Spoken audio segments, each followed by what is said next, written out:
আসসালামাইকুম বন্ধুরা, কেমন আছেন আপনারা? আশা করি সবাই ভালো আছেন। আপনাদের দোয়ায়ও আমি ভালো আছি। আজকে বানাবো মশলার পিঠা। এখানে দিয়ে দিলাম হলুদ গুঁড়া, স্বাদ মতন লবণ,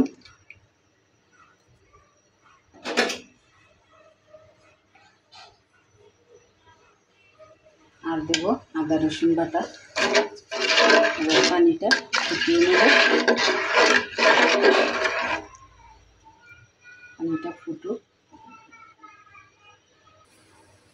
পানিটা ফুটিয়ে নিয়েছি। এই যে এখানে এক বাটি চালের গুঁড়া নিয়েছি, দিয়ে দেব। আমি চালের গুঁড়া দিয়ে বানাচ্ছি। আপনারা চাইলে আটা বা ময়দা যে কোনো কিছু দিয়ে বানাতে পারেন। আটা ময়দা দিয়ে বানিয়ে হাত দিয়েও মাখিয়ে নিতে পারেন বা গরম পানিতে ফ্রাই করেও বানাতে পারেন। এবার ভালোভাবে মিশিয়ে নেব। ভালো মতন মিশিয়ে নিয়েছি। এবার চুলা বন্ধ করে ঢাকা দিয়ে আধ ঘন্টার মতন রেখে দেবো। আধ ঘন্টা পরে ফিরে আসছি বন্ধুরা। আধ ঘন্টা পরে ফিরে আসলাম বন্ধুরা। দেখুন পারফেক্টভাবে আমার ফ্রাই করা হয়েছে, খুব সুন্দর হয়েছে। এবার মাখিয়ে নেব। ট্রেনিতে ঢেলে নিয়েছি। এখন এখানে এই যে পেঁয়াজ কুচি, ধনেপাতা কুচি আর কাঁচামরিচ কুচি আছে, সবগুলো দিয়ে দেব।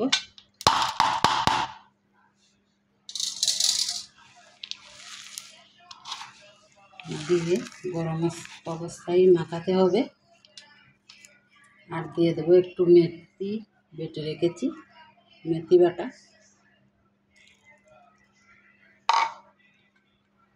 এবার ভালোভাবে মাখিয়ে তারপরে দেখাচ্ছি। দুটো আমি মাখিয়ে নিয়েছি, দেখুন একবারে নরমও না শক্তও না।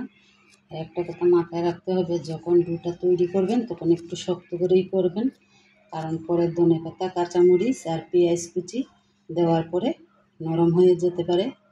তাই একটু শক্ত করেই বানাবেন। এবার লেচি কেটে রুটির মতন বেলে নেব। আর এখানে একটা স্টিলের গ্লাস নিয়েছি, গ্লাস দিয়ে কেটে কেটে, কারণ আমি বেলাটা দেখাতে পারবো না বন্ধুরা, আমার হাতে ক্যামেরা। আর রুটি বলতে জানেনই তো, দু হাতের কাজ, তাই বেলে দেখাচ্ছি। দেখুন আমি একটা রুটি বেলে নিয়েছি, একবারে পাতলাও না একবারে মোটাও না। এবার এখান থেকে গ্লাস দিয়ে কেটে নেব। আমি গ্লাস দিয়ে কাটছি। আপনারা চাইলে ছোটও করতে পারেন, এর চাইতে বড়ও করতে পারেন।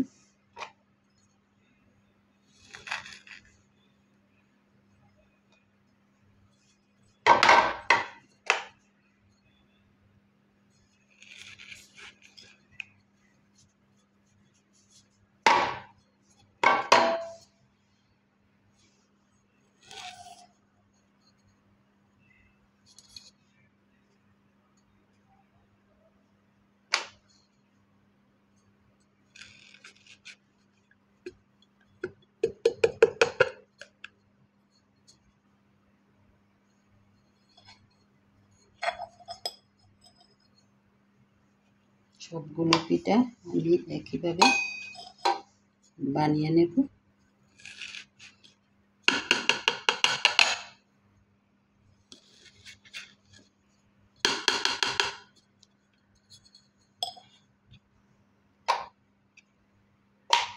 সবগুলো বানিয়ে তারপরে দেখাচ্ছি। সবগুলো পিঠা বানিয়ে নিয়েছি, কারণ বেলে কাটতে হয়, দু হাতের কাজ, তাই সম্পূর্ণটা দেখাতে পারলাম না। যতটুকু পারলাম ততটুকুই দেখালাম। এবার তেল গরম বসিয়ে দিয়েছি, ভেজে নেব। চলুন ভাজা শুরু করি। দেখুন বন্ধুরা, আরও অনেক পিঠা ভাজা হয়ে গেছে, আপনাদের ভাই ভেজেছে।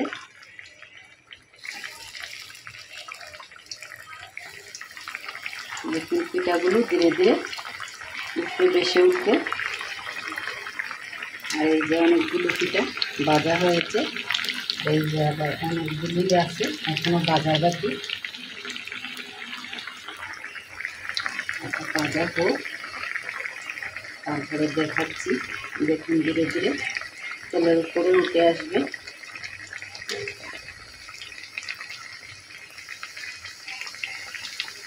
দেখুন তেলের উপরে সবগুলো পিঠাই উঠে যাবে।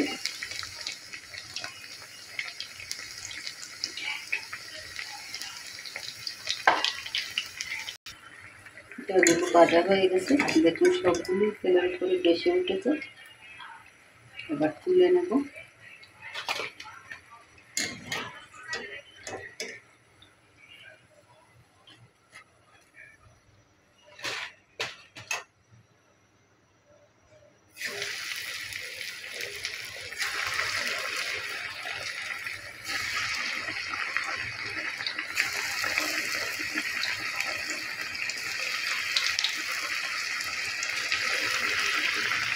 আবার দিয়ে দিলাম। এটা ভাজা হোক, আপনাদেরকে যেগুলো ভাজা হয়েছে সেগুলো দেখিয়ে দিই, কারণ এখানে আরও অনেক পিঠা আছে। আজকে অনেক পিঠাই বানানো হয়েছে, শুধু আপনাদের সাথে একটাই শেয়ার করলাম। দেখুন কত রকমের পিঠা হয়েছে। এটা হয়েছে মশলার পিঠা, আর এটা হয়েছে পুরবড়া বা পানুপুলি পিঠা, আর এটা হয়েছে মেরা পিঠা। অনেক পিঠা বানিয়েছি।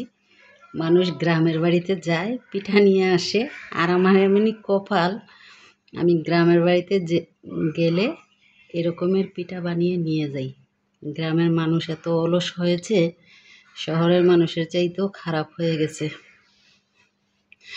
তাদের পিঠা বানানোর সময়ই নেই। ভিডিওটি কেমন লাগলো অবশ্যই জানাবেন। ভালো লাগলে লাইক দিবেন, শেয়ার করবেন।